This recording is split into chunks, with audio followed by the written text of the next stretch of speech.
Hello out there, everyone in the land of YouTube, everyone in Facebook, or everyone in TikTok universe, guys. I'm back with another project, and this is entitled The Rich and the Poor. Put together a few words to go with the topic, guys. Just as usual, let's recite those words and jump into things. I'm going to start with the poor. Falling down on their luck, not breaking the generational curse, becoming a product of your environment. Statistic to society. Most poor people are poor because of lack of financial IQ, work ethic, the ability to sell. They adapt poor habits to match their lifestyle, spending more money than they're making. If you don't come from a rich family, you must create one. Knowing the difference between assets and liabilities. Financial literacy. The conversations of the rich are different from people who are poor. Poor people talk about people and ways to spend money. Rich people talk about ideas, ways to make money, what's the next big thing to innovate tomorrow. The rich and the poor. I'm going to start off with the poor because a lot of people are not poor and a lot of people are not broke because of, like what's going on in it. It could be what's going on in their life, but a lot of people fall down on their luck and they don't know how to rebound off that. They don't know how to keep going. They don't know how to find another way to open those doors which once was open. Now they've closed on. And not breaking the generational curse. A lot of them come from working people. A lot of them come from the working class, somewhat lower middle class people. They don't know how to break that curse because the ones before them trained their mind to only think in the terms of go get you a job. Don't go get a job long enough until you can open up a business up. Whatever your talent is, whatever your gift is, focus on that. We don't never get told that. We just say go get a job and work for somebody your whole life for something you ain't gonna never own.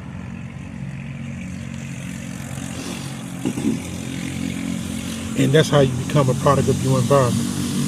Because if you stay in a bad environment long enough, you will become that environment. Just as simple as that. And you don't want to be another statistic to society.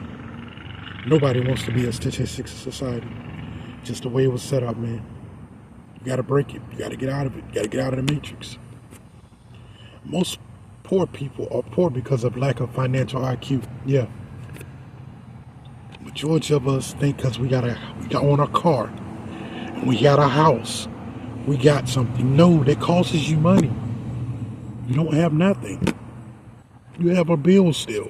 You're still working from a check that is taxed before you even get it. Yeah. Someone has already taken some of your hard-earned money before you even receive it.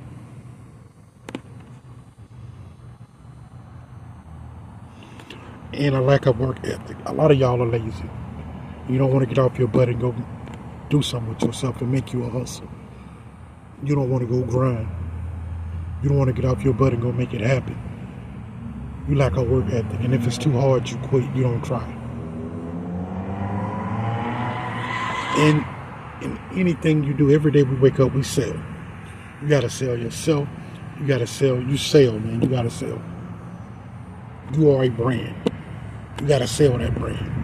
So whoever your buyer is, sell that brand. They adapt poor habits to match their lifestyle, spending more money than they're making. That's how the rich stay rich and the poor stay poor. Yep. If you don't come from a rich family, you must create one. If nobody's in your family has ever had any kind of financial freedom, no passive income, they ain't built up no assets, you're going to have to be the one to break that curse. You're going to have to be the one who make the family rich. You can either do it or they'll continuously live in the generational curse way. Simple as that. You better find you a hustle, find your grind, and discover your gift if you're going to break that cycle.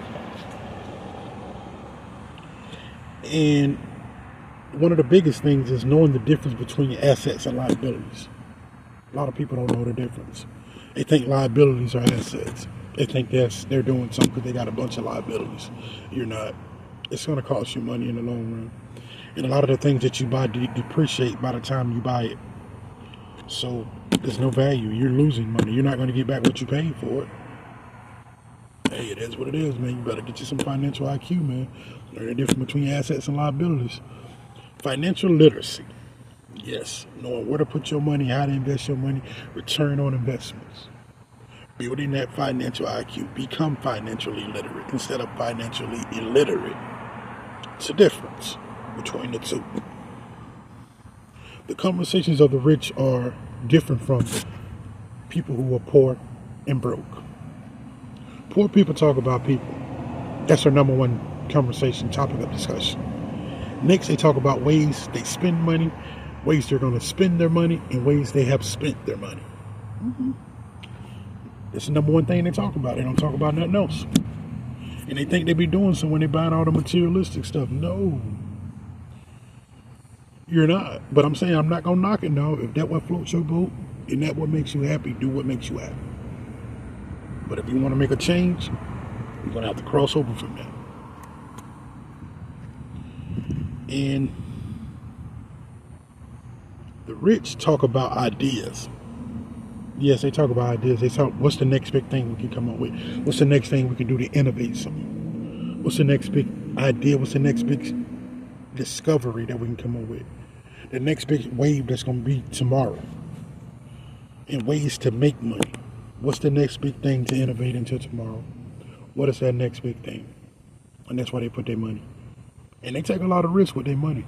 But the reward, man, when they win big, they win big. And when they lose, sometimes they lose big. But you got to be willing to take a risk. Because if you don't, you're going to live a mediocre, plain life. It comes with risk, man, and sacrifices. You're going to have to give up some stuff. And you're going to have to take some leaps of faith. That's what leap of faith is. Taking a risk. You got God on your side, you're going to win. You ain't got no word. I'm going to wrap it up on that note, guys. The rich and the poor. I want to close out by giving God the biggest thanks. I want to give him all the glory. I want to thank him for his blessing, his favor, his grace, keeping me at his mercy and protecting me from all evil. I want to thank each and every one of you guys out there for the love, for the support, for your likes, for your shares, for your views, man. That's each and every one of you guys out there, man. That's a big salute to y'all. Appreciate the love and the support. Keep the love in your heart, guys, man. Be blessed out there, man. Y'all stay humble and stay tuned. I will be back with more, y'all. Thank you.